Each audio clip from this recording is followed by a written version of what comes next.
Hi hello ಎಲ್ಲ 10ನೇ ತರಗತಿ ವಿದ್ಯಾರ್ಥಿಗಳಿಗೂ ನಮಸ್ಕಾರ.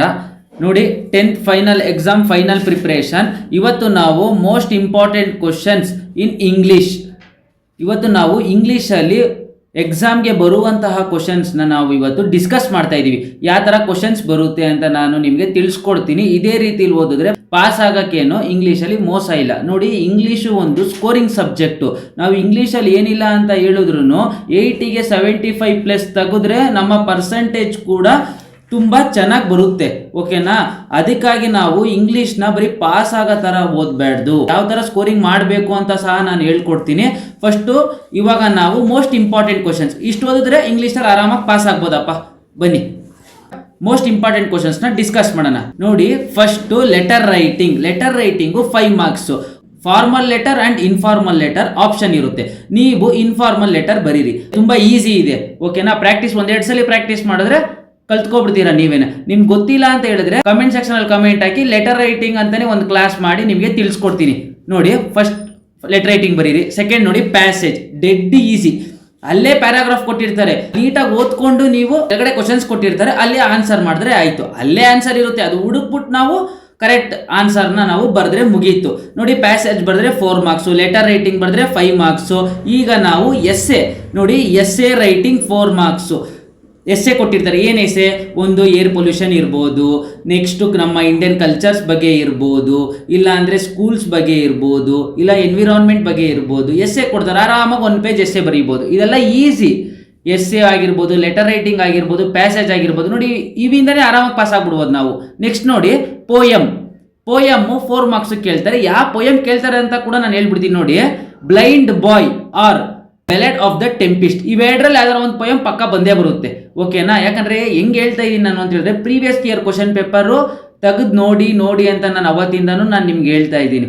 ಪ್ರತಿ previous year question paper repeat ಆಗಿದೆ. ಓಕೆನಾ? ಈ ಸಲ ಪೋಯಮ್ ಇದರಿಂದ ಬರ್ಬೋದು. ಓಕೆನಾ? 4 ಮಾರ್ಕ್ಸ್ ಆರಾಮಾಗಿ ಸ್ಕೋರ್ ಮಾಡಿದ್ರ ನೀವು.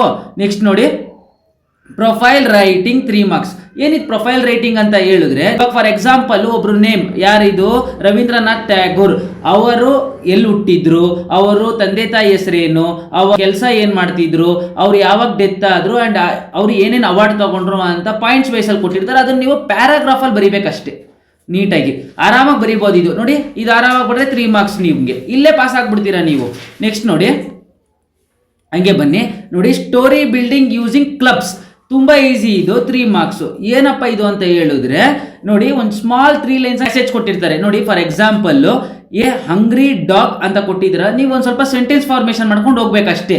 ನೋಡಿ, standing by a meat shop. A hungry dog ಒಂದು ಲೈನ್ ಕೊಟ್ಟಿರ್ತಾರೆ, standing by a meat shop. ಅದನ್ನ ನೀವು ಸೆಂಟೆನ್ಸ್ ಅರ್ಥಪೂರ್ವಕವಾಗಿ ಬರಿಬೇಕಷ್ಟೇ. Simple, 3 marks. ಇದರಲ್ಲಿ ಆರಾಮಾಗಿ ಸ್ಕೋರ್ ಮಾಡ್ತೀರಾ ಅನ್ಕೋತೀವಿ. ನೋಡಿ, ಇದು ನೆಕ್ಸ್ಟ್ ಹೇಳೋದು ನಾನು ತುಂಬ ಇಂಪಾರ್ಟೆಂಟ್. ನೋಡಿ, 8 to 10 ಸೆಂಟೆನ್ಸ್ 4 ಮಾರ್ಕ್ಸ್ ಕೇಳ್ತಾರೆ. ಪಕ್ಕ ಇದೇ ಕ್ವಶನ್ ಬರುತ್ತೆ. ನೋಡ್ರಿ, summary of the poem grand ಮಾ ಕ್ಲೈಮ್ಸ್ ಅ ಟ್ರೀ. ನೋಡಿದ್ರೆ ಇದೊಂದು ಪಕ್ಕ ಕ್ವಶನ್ ಬಂದೇ ಬರುತ್ತೆ. ಇದಂತೂ ಖಂಡಿತ ಓದ್ಕೊಳ್ರಿ ನೀವು. ನೆಕ್ಸ್ಟ್ ಸಾಂಗ್ ಆಫ್ ಇಂಡಿಯಾ ಇಂದ ಒಂದು ಕ್ವಶನ್ ಬರುತ್ತೆ, ಬೆಲೆಡ್ ಆಫ್ ದ ಟೆಂಪಿಸ್ಟ್. ನೆಕ್ಸ್ಟ್ ಓಕೆನಾ? ಈ 3ರಲ್ಲಿ ಪಕ್ಕ ಒಂದು ಕ್ವಶನ್ ಬಂದೇ ಬರುತ್ತೆ 4 ಮಾರ್ಕ್ಸ್ಗೆ. ನೀವು ಆರಾಮಾಗಿ ಗ್ರ್ಯಾಂಡ್ ಮಾ ಓದ್ಕೊಳ್ಳಿ, ಸಾಂಗ್ ಆಫ್ ಇಂಡಿಯಾ ಓದ್ಕೊಳ್ಳಿ, ಬೆಲೆಡ್ ಆಫ್ ದ ಟೆಂಪಿಸ್ಟ್ ಓದ್ಕೊಳ್ಳಿ. ಈ 3ರಿಂದ ಪಕ್ಕ ಒಂದು ಕ್ವಶನ್ ರೇಸ್ ಆಗುತ್ತೆ. ಓಕೆನಾ? 4 ಮಾರ್ಕ್ಸ್ ಇಲ್ಲಿ ಆರಾಮಾಗಿ ತೆಗೆದ್ರೆ ನೀವು ಸಮ್ಮರಿ, ನೀವೇನು ಅರ್ಥ ಮಾಡ್ಕೊಂಡಿದ್ದೀರಾ, ಪಾಠ ಆಗಿರ್ಬೋದು, ಪದ್ಯ ಆಗಿರ್ಬೋದು, ಏನು ಅರ್ಥ ಮಾಡ್ಕೊಂಡಿದ್ದೀರಾ ನೀವು, ಅದನ್ನ ನೀವು ಬೋರ್ಡ್ ಎಕ್ಸಾಮಲ್ಲಿ ಬರೀರಿ. ಅದನ್ನೇ ನೀವು ಓನ್ ವರ್ಡ್ಸಲ್ಲಿ ಬರೀರಿ, ಆರಾಮಾಗಿ ಮಾರ್ಕ್ಸ್ ಕೊಡ್ತಾರೆ. ನೆಕ್ಸ್ಟ್ ನೋಡಿ, ಪಿಕ್ಚರ್ ಡಿಸ್ಕ್ರಿಪ್ಷನ್ನು 3 ಮಾರ್ಕ್ಸು. ನೋಡಿ, ಪಿಕ್ಚರ್ ಗುರ್ತು ಮಾಡ್ಬಿಟ್ಟು ಆನ್ಸರ್ ಮಾಡ್ಬೇಕಷ್ಟೇ ನೀವು. ಸಿಂಪಲ್ ಇದೆ ಇದನ್ನು. ಇದು ಎಷ್ಟು ಮಾರ್ಕ್ಸು? 3 ಮಾರ್ಕ್ಸು. ಆರಾಮಾಗಿ ಮಾಡ್ಬೋದಾ? ನೋಡಿ, ಪಿಕ್ಚರ್ ಇರುತ್ತೆ, ಅಲ್ಲಿ ಕ್ವಶನ್ಸ್ ಕೊಟ್ಟಿರ್ತಾರೆ, ಅದನ್ನು ನೀವು ಗುರ್ತು ಮಾಡಿಕೊಂಡು ಆನ್ಸರ್ ಮಾಡ್ಬೇಕಷ್ಟೇ, ಇನ್ನೇನು ಇಲ್ಲ. ನೆಕ್ಸ್ಟ್ ನೋಡಿ, 5 to 6 ಸೆಂಟೆನ್ಸು 6 ಮಾರ್ಕ್ಸ್ ಕೇಳ್ತಾರೆ. ನೋಡಿ, ದ ಹೀರೋ ಇಲ್ಲಾಂದ್ರೆ ಝಾಸ್ ಪೋಯಮ್ 2, ಇವೆರಡು ಚಾಪ್ಟರ್ ಇಂದನೂ ಕ್ವಶನ್ ರೈಸ್ ಆಗೇ ಆಗುತ್ತೆ. ಓದ್ಕೊಳ್ರಿ. 3 ಮಾರ್ಕ್ಸ್ ಇದೆ. ನೆಕ್ಸ್ಟ್ ನೋಡಿ, ಎಕ್ಸ್ಟ್ರಾಕ್ಟ್ಸ್. ಒಟ್ಟು 4 ಕ್ವಶನ್ ಕೇಳ್ತಾರೆ, 12 ಮಾರ್ಕ್ಸ್ ಇರುತ್ತೆ. Each question 3 marks. ದ ಡಿಸ್ಕವರಿಯಿಂದ ಒಂದು ಕ್ವಶನ್ ರೈಸ್ ಆಗುತ್ತೆ. ಈ ಚಾಪ್ಟರ್ ಇಂದ ಒಂದು ಕ್ವಶನ್ ನೀವು ಓದ್ಕೋಬೇಕು ನೀಟಾಗಿ. ಡಿಸ್ಕವರಿ ಚಾಪ್ಟರ್ ಫುಲ್ ನೀಟಾಗಿ ಓದ್ಕೊಂಡ್ರೆ ನೋಡಪ್ಪ ಆರಾಮಾಗಿ 3 ಮಾರ್ಕ್ಸ್ ಬಂತು ನಿಮಗೆ. ಈ ಚಾಪ್ಟರ್ ನೋಡಿ, the girl by the tracks. ಈ ಚಾಪ್ಟರ್ ಓದ್ಕೊಂಡ್ರೆ ನಿಮಗೆ ಒಂದು ಕ್ವಶನ್ ಪಕ್ಕ ಫಿಕ್ಸ್. ಓಕೆನಾ? ಎಕ್ಸ್ಟ್ರಾಕ್ಟ್ಸ್ ಅಲ್ಲಿ ಒಂದು ಕ್ವಶನ್ ಬಂದೇ ಬರುತ್ತೆ. The Discovery, the girl by the tracks. Science and hope of survival, ಒಂದು ಕ್ವಶನ್ ಫಿಕ್ಸ್. ಓಕೆನಾ?